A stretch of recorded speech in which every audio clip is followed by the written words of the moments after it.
Buenas noches, Lick. Aquí ya estamos listos, prestos y Ahí dispuestos. está. Hoy se quitó la barba. Sí, es el Ica Alberto, ¿oyeron? Hoy se la quitó. Y pues estábamos compartiendo aquí del convivio, Lick, que estuvo alegre, que bailamos, anduvimos, venimos y todo el tema, ¿verdad? Y pues dando ya la información ahí correspondiente a cómo vamos a estar trabajando la próxima semana. Básicamente vamos bien en contenido. Hemos agotado lo que es el juicio ejecutivo, aspectos generales. Hemos agotado el juicio ejecutivo en la vía de premio. Hemos agotado el juicio ejecutivo en materia de trabajo. Hoy el IC va a entrar, pues esperemos que le dé tiempo, pues si no mañana, LIC, usted me dice por ahí, a efecto que le dé tiempo con ir agotando el tema del ejecutivo común, como regularmente se le conoce, ¿verdad? Así que Lick queda en el uso de la palabra para pues poder compartir conocimiento aquí con los compañeros. Gusto pues se las compartimos a los demás estudiantes. Muy bien. Muchas gracias, Lick. Que ahorita precisamente ya conecto la diapositiva. Y sobre todo, y muy importante, ¿verdad, compañeros? Hoy les digo, hoy tengamos a la mano nuestro Código Procesal Civil y Mercantil. Terminamos la semana pasada y el examen, pues básicamente trató sobre lo que es el juicio ejecutivo en la vía de apremio. Eh, Hay una característica, yo siempre lo he dicho, el juicio ejecutivo en la vía de apremio, pues es un proceso ejecutivo donde lo que se pretende, ¿verdad?, cobrar es una cantidad de dinero firme, líquida y exigible y de tiempo vencido. Muchas veces tenemos ese inconveniente, y lo digo así de esta manera, de no saber distinguir cuándo va a ser un título ejecutivo para un juicio ejecutivo común o un juicio ejecutivo en la vía de apremio. Entonces, eso es importante, ¿verdad? Respectivamente. Por favor, yo les voy a pedir que abramos nuestro Código Procesal Civil y Mercantil y nos vayamos inmediatamente al último artículo del cual nosotros tuvimos mención. Si usted se recuerda, la frontera, le digo yo, es el artículo 325, 326 de su Código Procesal Civil y Mercantil, ¿verdad? El 326 es el último artículo, lo digo así, del juicio ejecutivo en la vía de apremio. Entonces, para mí es importante que nosotros vayamos a un artículo muy, muy importante. Y antes de hablar, yo se lo digo así, el proceso ejecutivo empieza, si usted lo quiere ver, en el artículo 327 del procesal civil y mercantil, pero su estudio, su análisis debe de empezar en el artículo 328, ¿verdad? Por favor, no sé si hay algún cuasi voluntario, siempre lo digo así, que quiera darle lectura al artículo 328 del Código Procesal Civil y Mercantil, por favor, es importante, ¿verdad? Como tal, Buenas tardes, licenciado. Le leo yo. por favor, muchas gracias, Esther. 328. Integración del procedimiento. Además de las disposiciones especiales previstas en este título y en el siguiente, se aplicarán las normas correspondientes a la vía de apremio. Los títulos enumerados en el artículo anterior pierden su eficacia ejecutiva en los mismos casos previstos por el artículo 296. Muy bien, ojo, y mucho, mucho ojo con esto, jóvenes, porque es muy importante. Y yo se los digo así y lo manifiesto.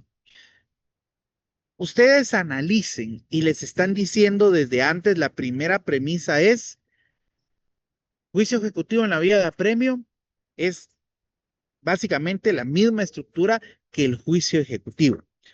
Váyase usted al Código Procesal Civil y Mercantil y usted vaya marcando con su resaltador, con su marcatexto, y veamos cuáles son los artículos que comprenden el juicio ejecutivo. Váyase al artículo 327, título segundo, capítulo primero. Vean ustedes, juicio ejecutivo, primer artículo. 328, segundo artículo. 329, tercer artículo. 330, ¿cuál es el cuarto artículo? 331, el quinto artículo. 332, el artículo sexto, si usted lo quiere ver, y vea como tal, 333, 334, 335, y ahí terminó. ¿Cuántos artículos hay? Y miren usted lo importante, la base, la estructura es el juicio ejecutivo en la vía de apremio, ¿verdad? Como tal. Lo importante que usted debe tomar acá en consideración, compañero, es que al juicio ejecutivo, mal llamado común, y yo lo digo mal llamado porque el Código Procesal Civil y Mercantil solamente lo denomina como juicio ejecutivo. Pues básicamente usted no tiene que aprenderse más de 10 a 15 artículos porque usted ya se aprendió la vía de apremio. O sea, la supletoriedad acá es una cuestión muy importante. O sea, no necesita usted estudiar un proceso nuevo, sencillamente con que usted se recuerde la estructura del juicio ejecutivo en la vía de apremio, usted se va a recordar de lo mismo que es el juicio ejecutivo. ¿Cuál va a ser la diferencia? Yo lo digo así.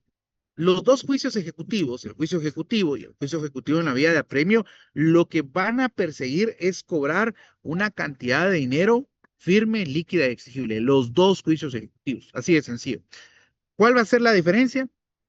Los títulos, así de sencillo.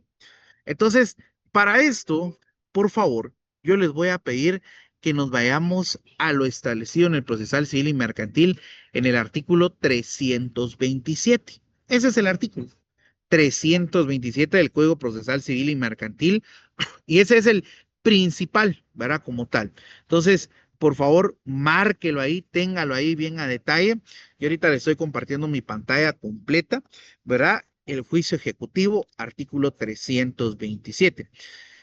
¿Cuál va a ser la diferencia entre un juicio ejecutivo en la vía de apremio y un juicio ejecutivo? Pues básicamente los títulos ejecutivos, así de sencillo. Los títulos ejecutivos son la gran diferencia.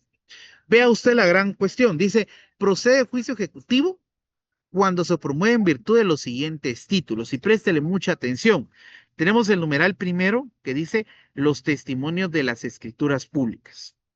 Cuando hablamos de un testimonio de una escritura pública, muchos se preguntarán, mire, ¿y qué documento me puede traer a mí una cantidad de dinero firme, líquida y exigible?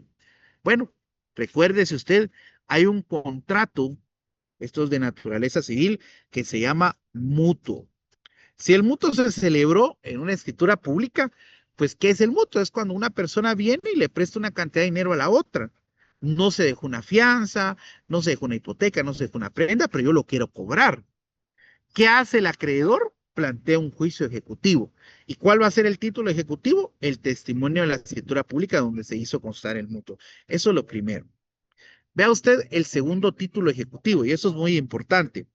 El segundo título ejecutivo acredita lo que es la confesión del deudor prestada judicialmente. Acá ya estamos hablando que hubo un litigio. Aquí hay que decirlo, pudo haber sido un juicio ordinario, pudo haber un juicio oral, estamos hablando de naturaleza civil, o un juicio sumario respectivamente. Y el deudor fue demandado en su momento y él aceptó, ¿verdad? Como tal, la pretensión porque es una confesión y él judicialmente declaró la existencia de esa deuda. Cuando el deudor declara la existencia de esa deuda, pues eso es una confesión. Pero vea usted lo que dice como tal, así como la confesión ficta, ¿verdad? Yo les voy a dejar de tarea el día de hoy en el Código de Trabajo buscar el artículo que fundamente o sustente qué es la confesión ficta o en qué caso se va a dar, y eso es muy importante. Posible pregunta de examen, desde ya se los estoy anunciando, ¿verdad? Pero es importante entender en qué momento se puede dar una confesión judicial, ¿verdad? Y como lo digo, pues esto básicamente es cuando el deudor, ya estando en un litigio, él pues le hicieron la pregunta, mire, usted le debe a Pedro Palito de los Palotes la cantidad de 2,000 quetzales, y él dijo sí, ¿verdad? A ver, y que ahí está la confesión judicial, pero ahora la pregunta va a ser, y esa va a ser la tarea, ¿qué es la confesión ficta? Esa es una tarea que les voy a dejar. Vean ustedes el numeral tercero, ese es un tercer título ejecutivo donde se acreditan los documentos privados suscritos por el obligado o por su representante legal y reconocidos, vean ustedes ahí como tal, o que tengan reconocimiento ante juez, de acuerdo con lo dispuesto en los artículos 98 y 184, los documentos privados con legalización notarial. Pasa mucho el caso, y yo lo digo así, que las partes cuando están celebrando un mutuo o un arrendamiento, donde más se suele frecuentar estas circunstancias, pues Vienen y hacen el documento privado, inclusive lo hacen en hoja, papel, bond, tamaño carta, tamaño oficio, o sea, queda a discreción. Recordemos que los documentos privados son faccionados, son realizados al real saber y entender de las partes. Pues entonces vienen ¿y qué pasa? La persona que en algún momento tiene la iniciativa dice, miren, hagamos la legalización de firmas, ¿verdad? Como tal. Ese documento privado, su estatus es de ser un documento privado, ¿verdad? Como tal. Pero tiene cierta validez, vamos a decir, un poco más allá de ser un documento cuando se legaliza la firma por parte, ¿verdad?, de los comparecientes, por parte de las partes, ¿verdad?, respectivamente. Si se diera algún caso de estos, ¿verdad?, y hubiera una cantidad de dinero que firme la exigible, pues se iría por un juicio ejecutivo, ¿verdad? Misma circunstancia que la escritura pública, lo digo así, misma circunstancia, ¿verdad? Como tal, la gran diferencia es que cuando el mutuo se celebró en la escritura pública, usted presenta el testimonio en la escritura pública. Cuando usted celebra en documento privado y legaliza la firma, acá tiene que ir el documento original con la legalización de firma original, porque acá no hay un documento que acredite una certificación o algo similar, ¿verdad? Como tal. Acá tenemos el numeral cuarto en el artículo 327 que acredita los testimonios de las actas de protocolación o de protestos de documentos mercantiles o bancarios. Hay que analizar, y lo digo, yo sé que la mayoría quizás no ha llevado el curso de Derecho Mercantil, pero no todos los documentos calificados como títulos de crédito son protestables. Creo que el más común, y se lo digo hacia usted, que usted puede identificar, es el protesto del cheque. Ese creo que es el que nosotros vamos a estar más familiarizados bajo esa circunstancia, el testimonio, ¿verdad? Como tal. Pero acá es importante, ¿verdad? Hay que decirlo y hay que tener mucha cuestión. El protesto se facciona en acta notarial, así se lo digo. Es así como se hace constar. Pero quiero que usted preste mucha atención donde se dice testimonios de las actas de protocolación de protestos de documentos mercantiles o bancarios. Yo no sé si usted ha tenido o tiene una cuenta de ahorros, ¿verdad? Y es importante entender y comprender qué es una cuenta de ahorros. Y algunos se preguntaron, ¿y qué tiene que ver eso con lo que vamos a ver? Pues le cuento que la ley de bancos y de grupos financieros establece que es un título de crédito y es un título ejecutivo la libreta de ahorros. La libreta de ahorros, fíjense ustedes, es un documento bancario que básicamente nosotros decimos va a acreditar cuánto dinerito tenemos guardado en nuestra cuenta bancaria. Pero es un documento especial, no es solamente algo que usted tenga, y usted dice, yo lo perdí. No, la importancia de una libreta de ahorro es que la ley de bancos y de grupos financieros la acredita como un título ejecutivo, ¿verdad? Un título ejecutivo. Entonces, la importancia de ese documento creo que resalta un poco más, ¿verdad? Bajo esa circunstancia, ¿por qué? Porque entonces, si se va a ejecutar, sería por el juicio ejecutivo, ¿verdad? Como tal. En el numeral sexto es importante que nosotros también lo analicemos, ¿verdad? Como tal, y donde se menciona las pólizas de seguro, de ahorro o de fianza, ¿verdad? Cuando hablamos de las pólizas de seguro, de ahorro o de fianza, es importante mencionar, y acá lo digo así, compañeros, no vaya a creer usted que es algo más que el propio seguro. Así de sencillo, ¿verdad? Así de sencillo. Entonces, la ley, en este caso, de la actividad aseguradora, nos establece que existen dos clases de seguro. Está el seguro de personas y está el seguro, ¿verdad? Como tal, de objetos, ¿verdad? Respectivamente. Entonces, es importante, ¿verdad? Reconocer de que cuando ya se cumplió el riesgo, pues la aseguradora, ¿qué debe de asumir? El riesgo respectivo. Eso es lo que se tiene respectivamente, ¿verdad? Pero acá hay que entender que esa póliza, ¿verdad? Cuando el banco no la quiere pagarla, en este caso la aseguradora, usted si ya la tiene, ¿verdad? Respectivamente, lo que va a poder proceder, pues es un proceso ejecutivo, ¿verdad? Respectivamente. Entonces, para que usted lo tome ahí en consideración. Me permití de momento cerrar la pantalla, ¿verdad? Pero les quiero compartir lo que es la ley de bancos y de grupos financieros. Yo sé que para algunos podrá ser alguna duda si existe o no el hecho que le digo que las libretas de ahorro son títulos ejecutivos. Veamos si usted y tal vez puede hacer que vengan el examen, el artículo 110 de la Ley de Bancos y de Grupos Financieros, vea lo que establece, dice, además de los contemplados en el Código Procesal Civil y Mercantil, dice, constituirán título ejecutivo sin necesidad de reconocimiento las libretas de ahorro, los certificados de depósito, los certificados de inversión, los bonos y títulos valores materializados o representados por medio de anotaciones en cuenta, ¿verdad? Entonces, para aquellos que les gusta dejar tirada la libreta de ahorro y que no lo sabían, pues ahora sépalo que la tiene que conservar, ¿verdad? Porque en algún momento usted puede tener algún problema con algún banco, necesita retirar el dinerito de su cuenta y no se lo quieren dar. ¿Y cómo lo va a poder hacer usted cuando promueve un juicio ejecutivo? ¿Y cómo va a acreditar usted cuánta plata tiene en su cuenta? Pues lo va a hacer a través de la libreta de ahorro, ¿verdad? Eso yo se lo comparto, ¿verdad? Porque es un título, vamos a decir, calificado especial, ¿verdad? Porque está regulado en otra ley, pero es del ámbito y la materia propiamente dicho financiera, ¿verdad? Del derecho bancario. Por último, el artículo respectivamente, el 327, pues hace clase, ¿verdad? De toda clase de documento que tenga fuerza ejecutiva, ¿verdad? Toda clase de documento que tenga fuerza ejecutiva.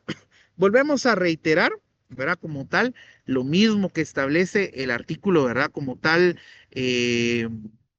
respectivamente, eh, 110 de la Ley de Bancos y de Grupos Financieros, ¿verdad? Bajo esa premisa. Leo acá una pregunta y pregunta Flor de María y la cuenta monetaria. Recordemos que las cuentas monetarias no manejan libretas de ahorro. Recordemos que una cuenta monetaria tradicionalmente los bancos lo que manejan es un cheque, ¿verdad? Respectivamente. Puede existir una libreta que acredite, pues como tal, pero recordemos, yo se los digo, no quiero adelantar mucho, no es lo mismo, no es el mismo giro una libreta de ahorro que una libreta o una cuenta de ahorro que una cuenta monetaria. En la cuenta de ahorro usted tiene proyectado, ¿verdad?, que capitalice intereses de forma mensual, trimestral y anual, mientras que una cuenta monetaria no tiene esa perspectiva. Entonces, son diferentes formas y representan un mismo contrato, sí, es el contrato de depósito mercantil, ¿verdad?, respectivamente, pero son diferentes funciones. A ver, Johnny, le voy a dar el uso de la palabra. ¿Qué tal, Lick? Mucho gusto, buena tarde. Buena tarde. Con respecto a la confesión ficta, yo estaba viendo, no sé, usted me corrobora si es el artículo 141 del Código Procesal Civil y Mercantil. Fácil. Quiero que ustedes primero me identifiquen cuál es la diferencia entre la confesión judicial y la confesión ficta. Porque fíjate que para la materia procesal civil y mercantil, sí, te digo, ese es el fundamento, pero quiero que ustedes analicen. No es lo mismo una confesión judicial que una confesión ficta, porque hay diferentes cuestiones y se da mucho apegado con el tema de la prueba y de la rebeldía, pero yo quiero que ustedes me lo digan, ¿verdad? Respectivamente. Y en laboral, eso es fundamental, ¿verdad?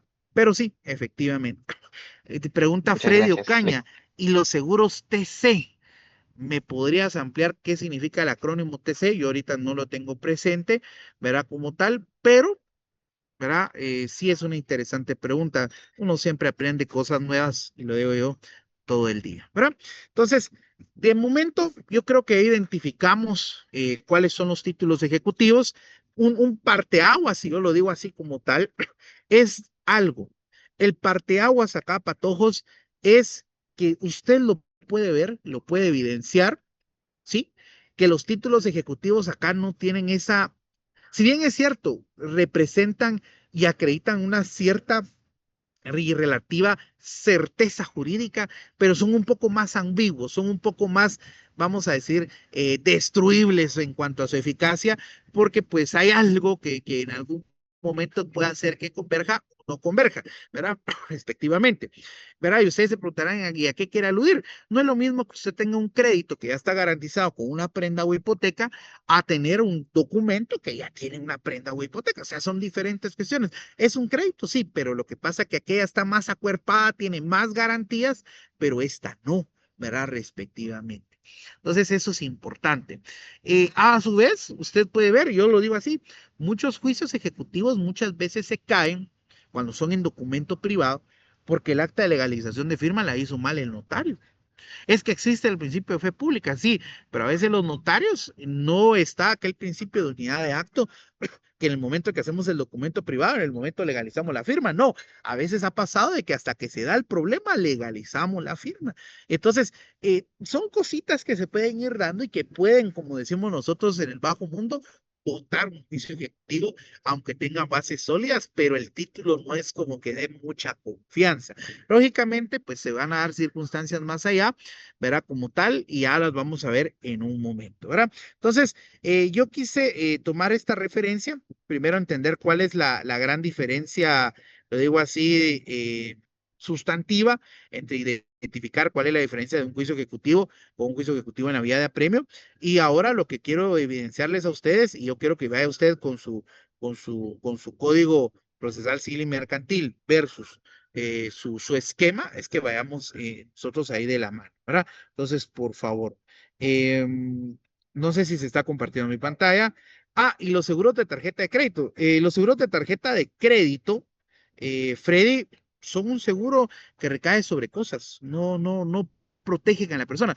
Un seguro que protege a la persona es un seguro de vida, es un seguro de accidentes y a su vez, pues también, ¿verdad? Como tal. En cambio, este es un seguro que recae sobre una cosa. ¿Y cuál es la cosa? La tarjeta de crédito, ¿verdad? Como tal. Recordemos que en materia de derecho mercantil, hoy en día uno de los principios es la poca formalidad y que se va convirtiendo en forma dinámica. El comercio es dinámico. Hace 40 años nadie iba a creer que en un dispositivo usted podía tener una tarjeta, ¿verdad? O sea, ha cambiado mucho, ¿verdad? Materia laboral, muy bien. Analicen. Yo les digo, analicen. Norma Beatriz, yo la felicito, pero yo quiero que analicen cuál es la diferencia entre una confesión y una confesión ficta, ¿verdad?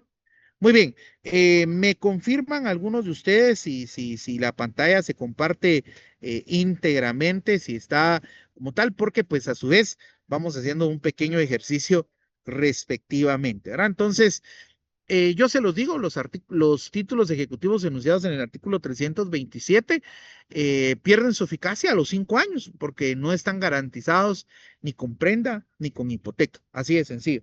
Y el artículo 296 del procesal civil y mercantil es claro, ¿verdad? Que si el título ejecutivo pues es simple, es garantizado por 5 años, pero si es un título ejecutivo que tiene prenda o hipoteca va a ser por 10. Hubieron algunos que en el examen me sorprendió el hecho que marcaran esa pregunta de forma incorrecta, ¿verdad? Se los digo desde ya. Muy bien, vamos a entrar en contexto. A ver, para los que en algún momento vayan perdiendo un tanto la práctica o la memoria, dijo alguien. Señores, acá los invito a recordarse el juicio ejecutivo en la vía de apremio. El paso número 1 del juicio ejecutivo en la vía de apremio, señores, es un paso muy sencillo. Vamos a ver si se recuerdan. Es promover la demanda ejecutiva, ¿verdad? Como tal. Ese es el paso número 1. El paso número 1 es promover la demanda ejecutiva, ¿verdad? Entonces, ¿por qué aludo a esto? Porque nosotros tenemos que analizarlo, y se lo digo así desde ya, que el juicio ejecutivo, al llamado común, que es el juicio ejecutivo puramente, pues su paso número 1 va a ser eso, promover la demanda ejecutiva. ¿Cuáles son los requisitos? ¿Cuáles son los fundamentos? Pues bueno, son los mismos que establece el artículo 61 del procesal civil y mercantil y que establecen, ¿verdad? Respectivamente, el 106 del procesal civil y mercantil. O sea, son los mismos, no va a cambiar. Eso se lo digo desde ya. Lo que sí va a cambiar, y préstele mucha atención al artículo en mención, el artículo 329 cita lo siguiente. Promovido el juicio ejecutivo, el juez calificará el título en que se funde y si lo considerase suficiente y la cantidad de dinero fuese líquida, exigible, despachará mandamiento de ejecución, ordenando el requerimiento al obligado y el embargo de bienes si fuera procedente. Dará audiencia por 5 días al ejecutado para que se oponga o haga valer sus excepciones. Me voy a quedar, y no sé si ustedes en pantalla tienen ahí el esquema del proceso ejecutivo.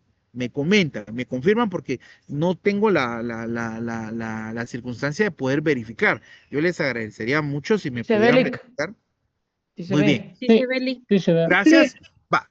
Entonces, mire, pues el proceso ejecutivo, su paso número 1 va a ser el mismo, ¿verdad? Presentación de la demanda ejecutiva.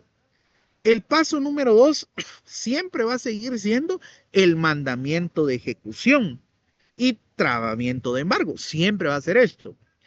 El paso número 3 tiene una ligera diferencia. ¿Cuál va a ser la diferencia? En la vía de apremio, ¿cuál era el plazo para poderse oponer? A ver quién se recuerda. ¿Cuál era el plazo para poderse oponer a la ejecución de un título ejecutivo? A ver, ¿quién se 3 días. recuerda? 3 3 días. días. Pero acá, en el juicio ejecutivo ordinario, lo voy a decir así, el plazo de oposición cambia a un plazo de 5 días. Esa es una gran diferencia. Y si usted es cauteloso en sus preguntas y sus respuestas, va a poder identificar un segundo hecho. La oposición, vea usted acá, puede interponer excepciones de cualquier naturaleza. En la vía de apremio, usted solo podía interponer excepciones que afectaran el título ejecutivo, su eficacia. Yo les decía, algo que da en el título ejecutivo es que usted ya hubiera pagado. Eso es lo principal. Acá no. Acá sencillamente, yo se los digo así, no hay esa versatilidad, sino que acá usted puede atacar el título ejecutivo con una excepción de incompetencia, con una excepción de falta de personalidad, falta de personería, cualquier excepción que usted se le pueda ocurrir, ¿verdad? Usted la puede atacar. O sea, aquí pueden haber excepciones que afecten la eficacia del título ejecutivo o que sencillamente afecten al proceso en cuanto a su forma, ¿verdad? O sea, acá no tenemos esa característica como lo existía en el juicio ejecutivo vía de apremio, que únicamente eran excepciones que afectaban la eficacia del título ejecutivo. Acá son excepciones generales, no, la norma no nos establece si son para el título como tal, pero como se quedó abierta la puerta, hay cualquier clase de excepciones, ¿verdad? Muy bien, entonces, acá en el artículo 329 del Código Procesal Civil y Mercantil, yo lo digo así, usted tiene los 3 procesos. Promovido el juicio ejecutivo, ese es el paso número 1, ¿verdad? El juez calificará el título en que se funde y si lo considerase suficiente y la cantidad que se reclama fuese líquida y exigible, despachará mandamiento de ejecución, ordenando al requerimiento del obligado y el embargo de bienes. Ese es el paso número 2.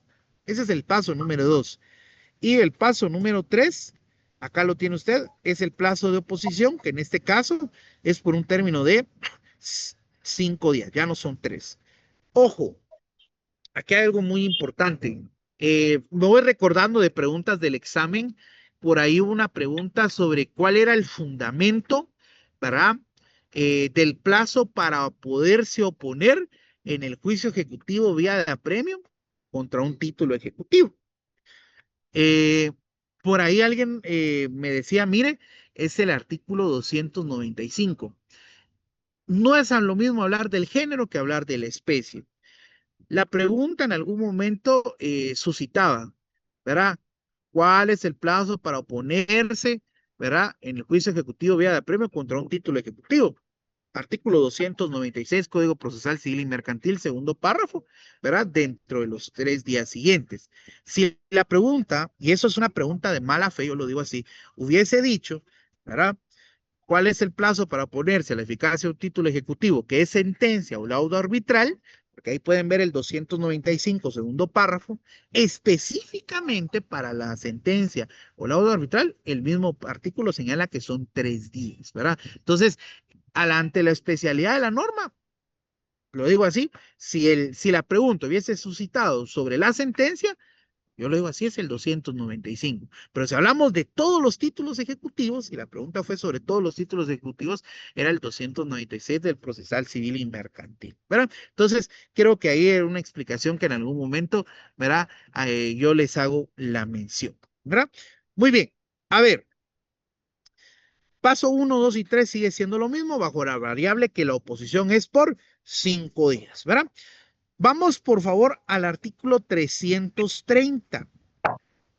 Creo que esto es muy similar a lo que nosotros ya habíamos platicado con anterioridad. Oposición del ejecutado. Dice, si el ejecutado se opusiere, vea usted lo que establece el artículo, deberá, vea usted lo que dice, no dice posibilidad, deberá, dice como tal, razonar su oposición y si fuera necesario ofrecer prueba pertinente. Sin estos requisitos el juez no le dará trámite a la oposición, ¿verdad? Como tal. Entonces ya tiene usted un previo, lo digo así. Si usted no sustenta, no fundamenta su oposición, el juez no le va a dar trámite respectivamente, ¿verdad? Entonces, acá es algo que usted lo debe calificar como especial.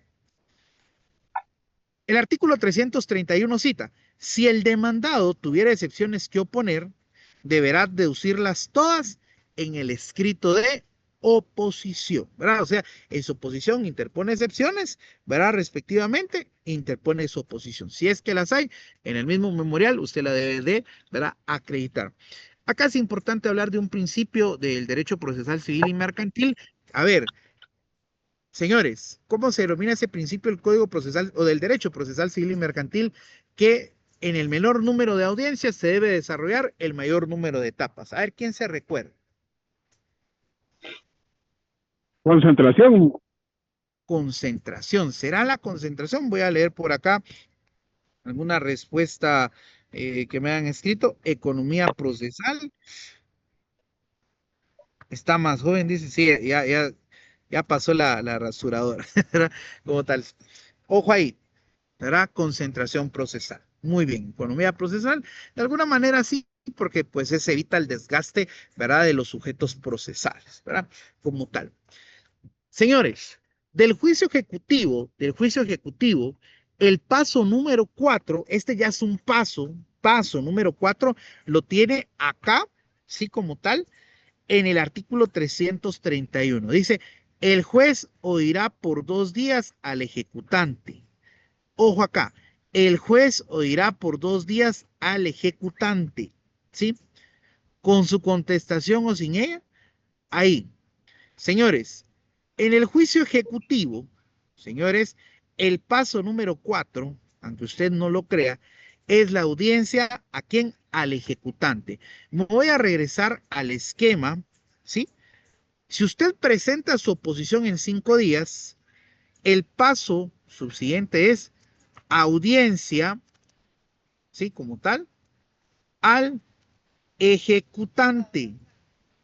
Señores, en este caso, el plazo de la audiencia es de 2 días, ¿verdad? Respectivamente. Si usted mostró su oposición como ejecutado, sépalo y se lo digo desde ya. El ejecutante va a tener derecho, ¿verdad?, a manifestarse sobre la oposición que en algún momento le fue planteada. Y vea usted lo diferente, ya empieza a cambiar un poquito la forma del juicio ejecutivo vía de apremio que conocemos, porque acá la audiencia, ¿verdad?, no va a ser para el ejecutado. La oposición es la audiencia al ejecutado, en palabras muy sencillas, ¿verdad? Pero si el ejecutado se opone, la norma establece que al ejecutante se le va a dar audiencia. ¿Quién es el ejecutante? El actor, el demandante, para que usted lo entienda en palabras mucho más sencillas, ¿verdad? Entonces, ese viene a ser nuestro paso número 4. El paso número 5, y no se me vaya a confiar usted por acá, está en el mismo artículo que estábamos dándole lectura y se denomina prueba. Si nosotros regresamos a nuestro Código Procesal Civil y Mercantil, vea usted, dice, mandará a recibir pruebas por el término de 10 días comunes a ambas partes. Si le pudiera alguna de ellas, el juez lo estimare necesario. En ningún término, habrá término extraordinario de la prueba. Señores, acá es importante, porque acá ya estamos hablando nosotros del paso número 5, ¿verdad? El paso número 5 se desarrolla después de la audiencia al ejecutante, al actor, y la prueba tiene un plazo de 10 días, ¿verdad? 10 días respectivamente, y que son comunes, ¿verdad? O sea, 10 días de prueba va a tener la parte actora, 10 días de prueba va a tener la parte demandada, y que son comunes que empiezan en simultáneo. 10 días de prueba tiene el ejecutado, 10 días de prueba tiene el ejecutante, ¿verdad? Entonces, el juicio ejecutivo, ya se ha dado cuenta usted, viene a ser un proceso, ¿verdad? Un poco más largo, pero que va integrando hasta muchas etapas que en algún momento usted no se recuerda, así se lo digo, ¿verdad? Como tal. Eso acá lo tenemos como paso número 5. Vámonos al paso número 6. Y vea usted el artículo 332. Dice, vencido el término de la prueba, el juez se pronunciará sobre la oposición y en su caso sobre todas las excepciones deducidas. Vean ustedes, ahí ya tenemos una cuestión preliminar, una anotación. Vean acá. Pero si entre estas se hallare la de incompetencia, se pronunciará sobre la restante solo en el caso de haber rechazado la de incompetencia. Si el juez dice, no, mire, tiene razón, yo fui incompetente, con la excepción de incompetencia, pues ese proceso, esa causa, ahí va a fenecer, ¿verdad? Pero si en algún momento, ¿verdad? Le plantearon incompetencia y le plantearon excepción de pago, si declaró sin lugar la de pago, si declaró sin lugar la incompetencia, se va a poder pronunciar sobre la excepción de la subsiguiente, ¿verdad? O sea, van entrelazadas. Recordemos de que no se puede extralimitar en cuanto a su función, ¿verdad? Respectivamente. Ahí a la compañerita ya mandó el link de asistencia, ¿verdad? Para los que estén preguntando, juicio ejecutivo. Ese va a ser el título del día de hoy. Juicio ejecutivo, ¿verdad? Y como para los que estén en la clase, es importante que tomen ahí nota, juicio ejecutivo y póngale ahí mal llamado común. Juicio ejecutivo mal llamado común. Ese va a ser el título respectivamente. Usted ya sabe que no se debe llamar así, ¿verdad? Como tal. Ahora, acá vamos sobre una cuestión y eso quiero que usted lo tome muy puntual. Artículo 332. Dice, si la excepción de incompetencia fuera acogida, el juez se abstendrá de pronunciarse sobre lo demás. En este caso, se aguardará a que quede ejecutoriada la resolución para deducirse las restantes excepciones y la oposición por quien sea competente. La sentencia de segunda instancia, en los casos en que la excepción de incompetencia fuese desechada en el fallo de la primera, se pronunciará sobre todas las excepciones y la oposición, siempre que no revoque lo decidido en la materia de incompetencia. Cuando nosotros en el juicio ejecutivo, yo lo digo así, tenemos esa circunstancia en el juicio ejecutivo, si nos plantearon una incompetencia, pues el juez debe resolver primero la incompetencia, porque no va a poder resolver algo si él mismo sabe que es el incompetente para conocer el asunto, ¿verdad? Entonces, hay que decirlo y hay que repetírselo y hay que estar como dedo sobre llaga que está recién abierta. Si en el juicio ejecutivo mal llamado común nos interponen una incompetencia, primero se resuelve la incompetencia. Si la incompetencia fue declarada sin lugar, el juez va a poder proseguir resolviendo las demás excepciones que le hayan planteado y seguir conociendo del proceso. Eso es lo que se quiere definir en el artículo 332 de su Código Procesal Civil y Mercantil, ¿verdad? Entonces, vean ustedes, dice efectos de la incompetencia, 333.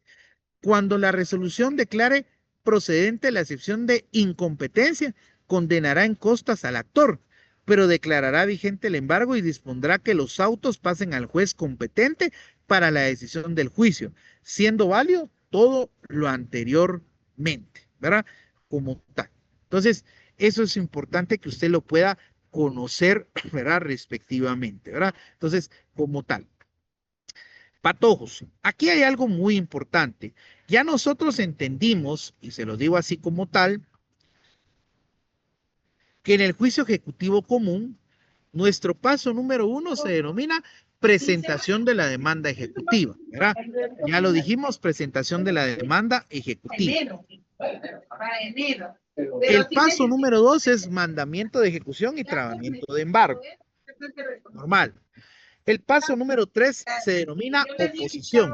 En el juicio ejecutivo común, mal llamado común, ¿cuántos días tiene el ejecutado para oponerse? A ver, quiero escucharlos a ustedes. 5 días. 5 días. Si el ejecutado se opone en 5 días, ¿qué etapa procesal es la siguiente? A ver, ¿qué etapa procesal es la siguiente? Audiencia al ejecutante. Audiencia.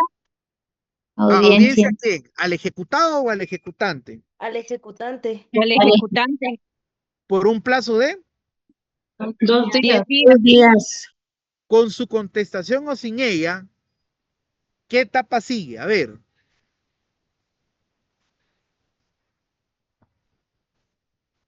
El ejecutante tiene prueba. 3 días de Prueba. Prueba, prueba. Apertura, ¿Cuántos prueba. días de prueba hay? A ver, ¿será que son 3? 10 ¿Será que días. son 5? 10, ¿Será que son 10? 10 días 10 comunes. días. Son comunes. Y después de la prueba, ¿qué sigue, patojos? Tasación. No, no. Sentencia. La Sentencia. sentencia, patojos. Yo quiero que usted pueda evidenciar el artículo 332 de su Código Procesal Civil y Mercantil. Dice, vencido el término de la prueba, el juez se pronunciará sobre la oposición y en su caso sobre todas las excepciones deducidas. A ver, ¿alguien me puede decir el artículo 332 tiene o no tiene plazo? ¿Qué dicen ustedes? No, no tiene. Bueno, aquí no establece un plazo, Lick. Muy bien, acá pueden ir ustedes viendo los artículos procedentes. Está el 333, el 334, el 335. Pueden ir bajando, verá, respectivamente, pero no hay plazo. Así de sencillo. ¿Y qué hacemos cuando nos ordenan resolver y no tenemos plazo? A ver, ¿quién me puede dar ahí una solución? ¿Qué herramienta? ¿Qué vamos a aplicar? ¿Qué decimos nosotros en esos casos? Nos Aplicamos lo vamos a del la artículo ley del organismo 141 a la ley judicial. del organismo judicial. ¿Y qué nos dice la ley del organismo judicial en el caso que tengamos que dictar una sentencia? ¿Cuál es el plazo para dictarla? 15 días. 15 días, ¿verdad? Como tal. Entonces aquí ya la anotamos, 15 días. La sentencia, miren ustedes ahí, nadie me puede decir la C dice, no, la sentencia. La sentencia que va a decidir, que va a resolver sobre las excepciones que le fueron planteadas o sobre la oposición, pues vea usted lo que establece el Código Procesal Civil y Mercantil, las debe dictar el juez en un término que no sea mayor de 15 días. ¿Por qué? Porque el artículo 142 de la Ley del Organismo Judicial, pues nos establece, ¿verdad? Que ese es el plazo para dictar una sentencia, ¿verdad? Y nos tenemos que apegar a la supletoriedad en este caso. La sentencia va a resolver sobre si es procedente acoplarnos a las excepciones planteadas o a la oposición planteada, o si el proceso debe de continuar su trámite. Vean ustedes algo muy importante. Si la sentencia dice yo soy incompetente, ¿qué pasa? Los autos se trasladan al juez que se considera el competente. Acá no dice que se deja sin efecto, no. El artículo 333 nos dice, ¿verdad? El tratamiento de embargo y los autos quedarán vigentes y lo que se tiene que hacer es trasladarlo al juez que se considera competente. Eso es lo que establece el 333. Si en algún momento las excepciones no pegasen porque no estaban fundamentadas, usted lo único que quiso hacer es dilatar el proceso, fueran declarados sin lugar, pues la sentencia lo que va a decir es sin lugar a la excepción planteada por el ejecutado. Procédase a continuar el trámite respectivo. ¿Qué es lo importante? Y quiero que usted me le preste mucha atención. La sentencia va a ser la bisagra que nos va a determinar si el proceso se traslada a un juez competente, pues no hay una excepción de incompetencia, si el proceso finaliza porque la oposición está bien planteada, o si el proceso continúa con una tasación, ¿verdad? Como tal. Si acá el juez, ¿verdad? Dice, no, mire, la verdad que el título está bien planteado, la excepción es dilatoria, está mal, no está correcta. Entonces, ahí lo que procede, después de haber dictado la sentencia de la tasación, ¿verdad? Respectivamente. Toda vez el título ejecutivo está bien y la excepción fue declarada sin lugar y la oposición también, ¿verdad? Si la oposición fue declarada sin lugar, la excepción va a ser declarada sin lugar, así de sencillo. Entonces se continúa con la tasación, ¿verdad? Respectivamente, ¿verdad? Y eso es importante. Y yo se los digo y se los repito. El juicio ejecutivo, el llamado común, tiene como base la vía de apremio. ¿Qué es lo único que le va a cambiar a usted? Estos 4 pasitos que le voy a dejar marcados de color rojo. Eso es lo único que cambia. Porque si la sentencia declara sin lugar a la oposición, o en su defecto, a las excepciones, lo que procede es tasación. Eso es lo que procede, ¿verdad, patojos? Entonces, el juicio ejecutivo lo único que varía, ese paso número 2, 3, 4, 5, pero si usted lo quiere ver, es lo que cambia.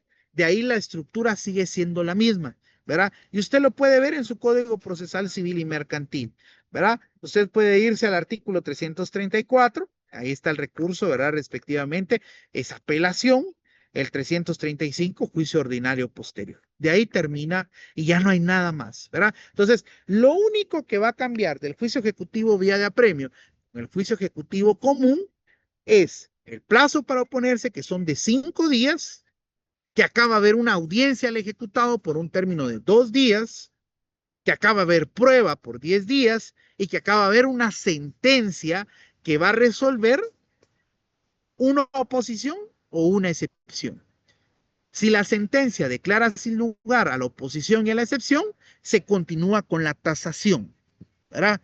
Ahora, si hubo una incompetencia, como vuelvo y lo repito, ya lo voy repitiendo 4 veces, ¿qué hace la incompetencia? Que el juez va a tener que trasladar el asunto al juez que es competente para conocer, ¿verdad?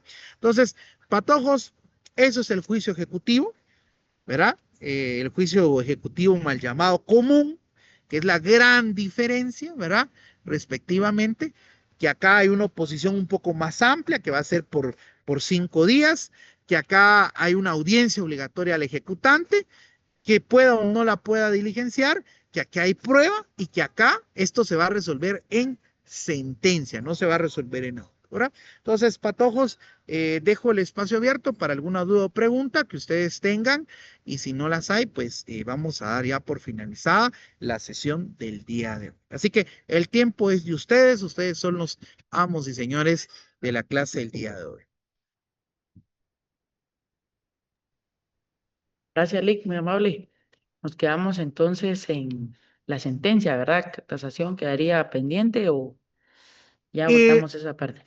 Ya lo agotamos, Lick, porque igualmente acá la tasación, pues como lo vimos en el juicio ejecutivo vía de apremio, ¿verdad? Porque lo único que cambia son esas etapas, es de que el juez nombra a expertos que valoren los bienes embargados, será la misma cuestión de la orden de remate, donde en un periodo de 15 días, pues el juez tiene que dictar la orden de remate, que hay 3 publicaciones en el diario oficial, ¿verdad? El paso número 6, que es el remate, que se debe de hacer dentro de los 15 días siguientes, máximo 30 del último día de las publicaciones. Después tenemos la liquidación, ¿verdad? Respectivamente, que se da. De ahí tenemos de que el ejecutado debe, el subastador debe de pagar, ¿verdad? De ahí la escrituración, que es en un plazo de 3 días posteriores a que el juez lo ordene, y la entrega de bienes que se hace en un plazo de 10 días, ¿verdad? No cambia la Perfecto. estructura, lo único que ese paso 2, pero el paso 3, 4, 5 y 6 es lo único que varía del juicio ejecutivo vía de apremio con el juicio ejecutivo común. Muy bien, muchas gracias, Lick. Bueno, mañana, compañeros, continuaremos con algunos otros temas de interés y vamos a ver si vemos la debida ejecutoria también de una acción constitucional de amparo. Sí, es algo que obviamente pues el curso da, ¿verdad? Dice ejecución de sentencias y casación. Entonces, vamos a analizarlo desde ahí también desde el punto de vista civil, desde el punto de vista penal, ¿sí? Así que, señores, gracias por estar presentes. Pasen una buena tarde. Gracias, Lick. Que Dios les bendiga y pues nos vemos el día de mañana. Chao. Feliz tarde. Gracias, licenciado. Feliz tarde, licenciado. Feliz tarde. Feliz tarde.